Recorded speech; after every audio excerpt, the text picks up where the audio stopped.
Welcome back. This week marks the 75th anniversary of the invasion of Normandy, and a very historic commemoration will be held there. Our Local 10 News co-anchor Nicole Perez is there as well for it all. She joins us now from a special cemetery right near Omaha Beach. More and more people are arriving in Normandy for the 75th anniversary of D-Day. Just behind me is Omaha Beach, where thousands of American troops came ashore during the historic invasion. Many of them lost their lives. In just 2 days, there will be a special ceremony for all of them.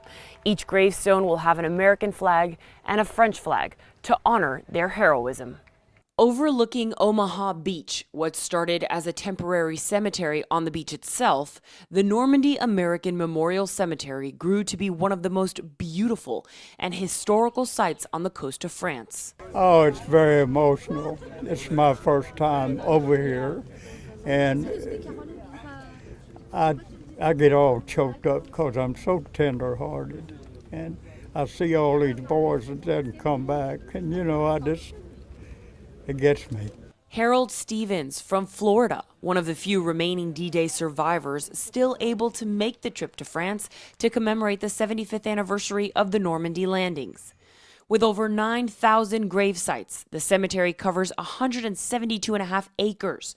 Not only holds men who fought on D-Day, but men and women from the entire span of World War II. It's very touching, particularly so many crosses here represent people that at one time were alive. So I feel I'm lucky to still be alive. Lawrence Medill, one of 130 men from Florida buried in the cemetery, fought on D-Day. He was in the 29th Infantry Division and died on the very next day, June 7th, 1944. The men in the 29th Division saw war for the first time. A lot of them fought for the first time. For the 29th Infantry Division, we have more 900 men who are buried here, and it's the most important one. The first burials happening in 1948.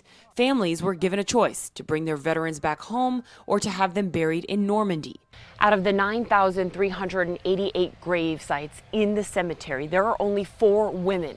This is one, Mary Barlow from Connecticut. She was in the U.S. Corps, and her job was to deliver those very important, very special letters to the servicemen. In 2 days, the cemetery will welcome 12,000 visitors from all over the world, crews working hard setting up the stage, tents, chairs, and making sure the lawn is just right. When you look out, what do you feel? A lot of emotion. You have to figure that each one of these crosses isn't only a soldier, it's a mother and father who lost a son, it's a sister and brother who lost a brother, it's someone who lost an aunt and uncle, so there's a lot of sacrifice here.